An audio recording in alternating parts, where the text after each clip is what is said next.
கர்நாடகாவில் ரொம்ப முக்கியமான விஷயம்னா மரம். என்ன மரம் பயன்படுத்தணுன்றது ரொம்ப முக்கியம். சாதாரண முள்ளு மரம், காட்டு மரம், வேப்ப மரம், புளிய மரம் அதெல்லாம் பயன்படுத்தினா கை விரல்கள் வந்து பாதிக்கப்படும், நரம்பு மண்டலம் பாதிக்கப்படும், உடல் சூடடை. அதில் மருத மரம், இலுப்பை மரம், வாகை மரம், நாட்டு கருவேலம், மருத மரம், இப்படி பல்வேறு மருத்துவ குணங்கள் அடங்கிய மரங்கள்ல இருந்து தான் கர்லாக்கட்டை செய்வாங்க. ஓகே, அப்ப அப்படிப்பட்ட மரங்கள் நமக்கு ஆரோக்கியத்தை மேம்படுத்துறதுக்கு உதவி செய்வதற்கு ரொம்ப அருமையா இருக்கும் இது கர்லாக்கட்டை. அடுத்து இந்த கர்லாக்கட்டை பயிற்சியினால நம்ம உடல் ஒரு வடிவம் பெறும்.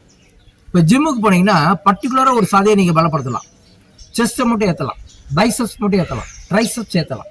ஆனால் கர்லாக்கட்டை பயிற்சி பண்ணீங்கன்னா எலும்பு மண்டலம், ஜாயின்ஸ், போன் ஜாயின்ஸ், அடுத்து நரம்பு மண்டலம், சதை மண்டலம் அத்தனையுமே இயங்கக்கூடிய ஒரு பயிற்சி. இன்னொன்று கர்லாக்கட்டை பயிற்சிக்கு முன்னால் மெய்ப்பாடம் ஒரு பயிற்சி பண்ணுவோம். கர்லாக்கட்டை பயன்படுத்துறதுக்கு முன்னால் கைகளை எப்படி இயக்க வேண்டும், கால்களை எப்படி பயிற்சி செய்ய வேண்டும் அப்படின்னு ஒரு பயிற்சி. அதுக்கு பேர் மெய்ப்பாடம். கால்களுக்கு பண்ணால் அதுக்கு பேர் தரைப்பாடம். ஸோ மெய்ப்பாடமும் தரைப்பாடம் பண்ணிட்டு தான் கர்லாக்கட்டை பயிற்சிக்கு வருவாங்க. அப்படிதான் இதுதான் முறை. நமக்கு கர்லாக்கட்டை பண்ண டைம் இல்லைன்னா மெய்ப்பாடம் பண்ணிட்டு கூட போயிட்டே இருக்கலாம். இன்னொன்று கர்லாக்கட்டை பயிற்சி பண்ணி திடீர்னு ஒரு 2 மாதம் நீங்கள் பண்ணலைன்னா கூட மீண்டும் அதை ஸ்டார்ட் பண்ணீங்கன்னா நீங்கள் பிக்கப் பண்ணிக்கலாம். உங்கள் உடல் வந்து ஒரு வடிவம்னா என்ன, நீங்கள் குண்டா இருந்தால் குறைக்கும், ஒல்லியாக இருந்தால் கொஞ்சம் பர்ஃபெக்டாக வைங்க.